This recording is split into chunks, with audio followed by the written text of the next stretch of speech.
Now that's more like it.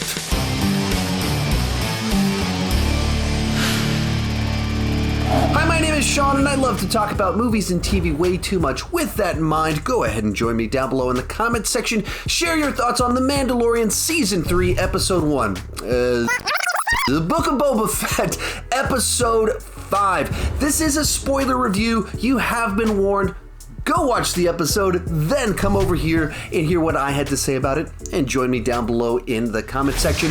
And let's get started with the review. And if you've been tracking along with my week-to-week reviews of the Book of Boba Fett, you know I've been pretty lukewarm on it. I don't hate it. I don't really dislike it. I enjoy being in the world of Star Wars, but the show just hasn't hooked me yet. I haven't gotten engaged with this story that they've been telling.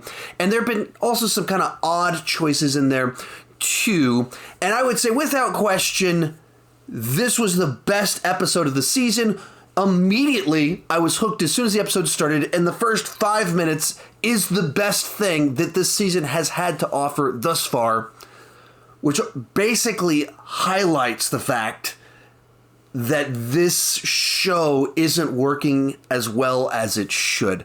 If your best episode feels like the first episode of a season of a different show with a different lead character, something's not quite right with whatever you set up with your show. And I feel like that's clearly the case with the Book of Boba Fett, that for whatever reason, whether it's the direction they went or just the Boba Fett character inherently being someone that's supposed to be mysterious, a side character, a real nice spice that you sprinkle on top, but he's not supposed to be in the lead. He's not supposed to take his helmet off every 5 minutes, and we're not supposed to know every single detail about what he's been up to for the last 5 years. And that's a little bit what this is feeling like at the moment. Do I enjoy the world of Star Wars? Yeah. Do I enjoy the Boba Fett character? Yeah. Was he the right guy to lead a show? At the moment, I'm not really thinking so. So, back to our episode, and essentially, it really does play like the first episode of a new season of The Mandalorian. You pick up with him doing a bounty, and it's just kind of like where he was at the very beginning of season 1. And when the action kicks in, because the person doesn't turn themselves over, pulls out the Darksaber. So, I mean, he's got the spear on his back, he's got the Darksaber on his belt, just destroys a room full of people, cuts off the head of a creature, walks out, and everyone's like, let's leave this guy alone. And essentially, the episode is that. It's playing catch up on where he's at after the events of the last seasons, which is exactly what you would do in the first episode of a new season of The Mandalorian. We catch up with his guild, and we have him have that spear, and they're like, you know, that spear, not really the weapon for a Mandalorian, not really something that should be out there. Let's have some fun with that. And so they melt that down and convert it into something different that he's going to take as a gift to someone. I wonder who it could be. And then likewise, they see that he's got the Darksaber. He got his leg cut, and so he's real messed up from it. So he shows them he has the Darksaber. And so we get kind of their perspective on the Darksaber, what it is, what it stands for, and Bo-Katan, and her legacy, her family's legacy, and their failure, and how that led to the way. And just kind of fleshing out the mythology, and just immediately, as you're hearing these exposition-heavy scenes, remembering what was so much more fun about The Mandalorian, where even when people are standing in circles just telling us about the Mandalorian mythology and history, it was captivating and interesting. Where there is some mystery to it, there is this creed to it, but you're involved, you're invested, you care about all of that. In the Book of Boba Fett thus far just doesn't feel that way. Like, talking about the politics of Tatooine for whatever reason is not nearly as interesting as understanding the religious beliefs of this Mandalorian cult that thinks they can't take their helmets off. two very different perspectives, like two shows that for whatever reason, one of those things works and one of them just doesn't, at least up to this point in time. And it doesn't seem like it's going to be able to come together and make the actual narrative of the Book of Boba Fett work all that well. And then from there, we see Mando training a little bit with the Darksaber, learning a little bit more about the rules of kind of how it works, which once again, like, all of this feels like it's setting up this new narrative, this new journey that he's on, which is what you do with the premiere episode of a new season, especially with what they did at the end of season 2 that kind of closed off the narrative that we knew for the first 2 seasons of the show. And you're setting up this new journey that's very much about Mandalore, very much about, are we going to reclaim it? That seemed to be what they were teasing with bringing in Bo-Katan and all the elements that they've kind of established in season 2. That's pretty clearly where this is headed. And this continues all of that. It continues it very much so, of like, he's trying to figure out how to use this new weapon and whether he's worthy to wield it. And then even from that, our gunner friend that helped out way back in season 1, episode 3, he's like, I don't think you deserve that. I don't think you're the right person to have it. Like, I'm pure Mandalorian. My family's the one that made that thing. I'm the guy that's supposed to have it. Hey, want to fight to the death a little bit to see if I can have it? Mando's like, sure, let's do that. And so then they, take their jetpacks off to make sure that this thing's a real fight where people could die, and duke it out for a little bit. And you see the fight, and it just, even immediately, you're like, doesn't really seem like a fair fight where this guy's got like this shield that's this big and a knife, and Mando pulls out the Darksaber. And I guess that's, kind of the nature of it, is that you have to be able to defeat this superior weapon to be worthy of the one to be holding it. But so Mando defeats the guy. I mean, the guy gets in some good hits, and Mando has his moments where he's weak. But in the end, Mando pulls the saber to the guy's head. And then we get to the uh-oh moment where our Mandalorian cult, they've got their traditions, and we say this is the way a lot, and we remind each other that we don't take our helmets off a lot. So, hey man, do you take your helmet off? No, I've never taken my helmet off. Hey, Mando, you ever taken your helmet off? Uh-oh, Mando's in a little bit of trouble, because we've seen his face 3 times now. And one of those was to a robot, so maybe okay. And then 2 times because he really likes his buddy Grogu.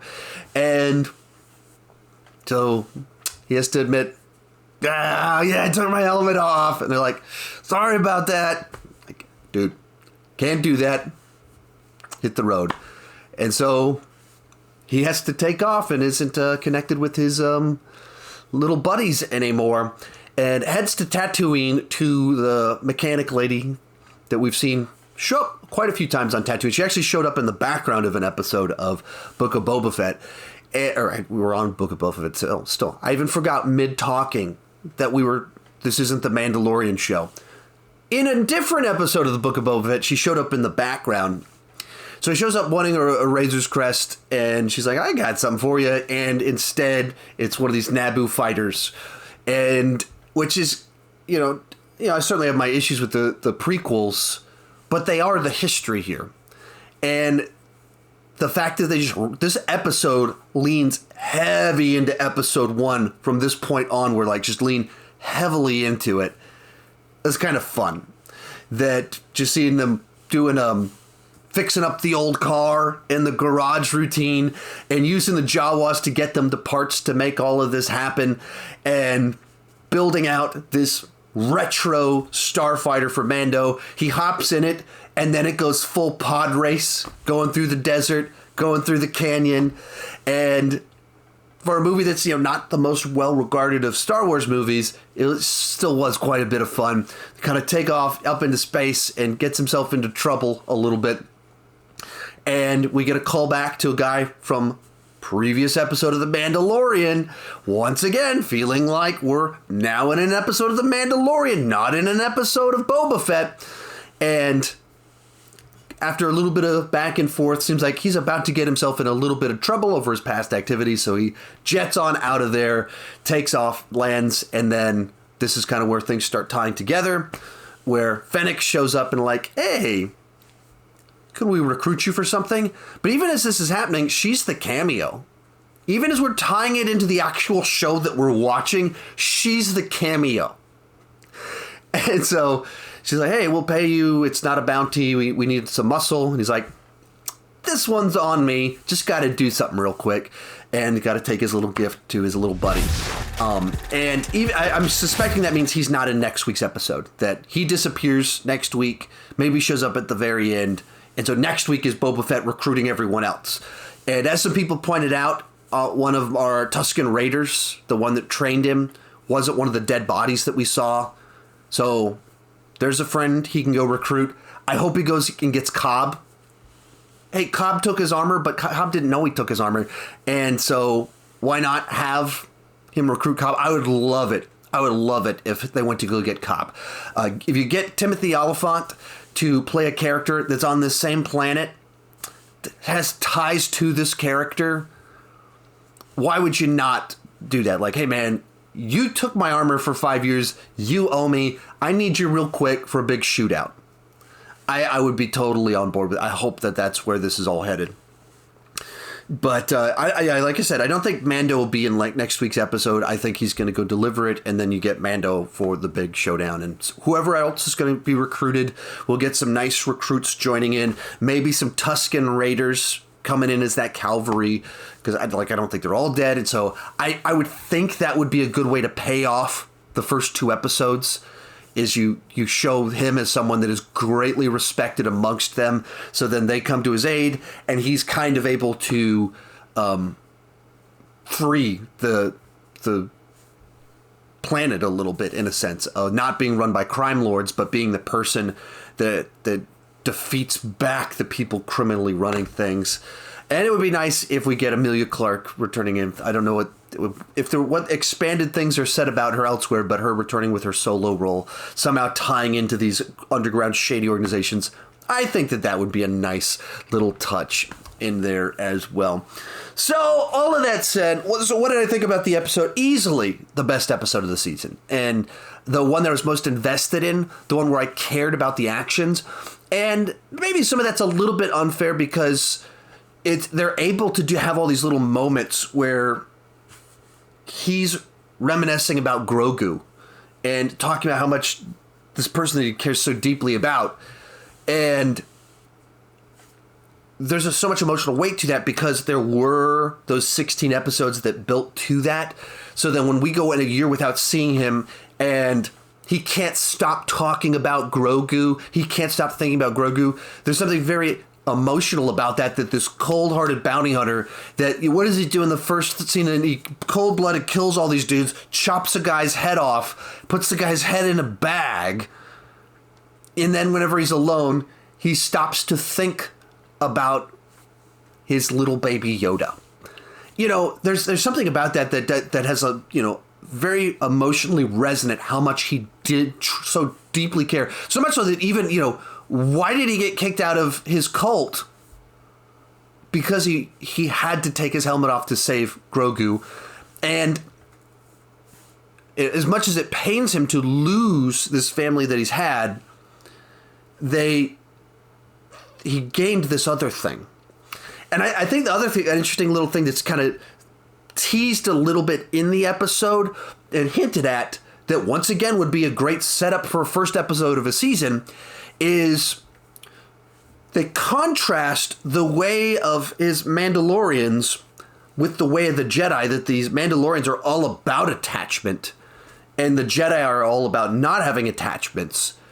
And so you have this person that gives up his Mandalorian cult family, all of those attachments, because he's so attached to someone that can't be attached back to him.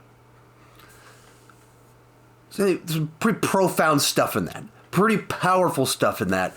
That sets up a interesting, compelling arc for a new season of a show. But we're not in that season. We're still in the Book of Boba Fett.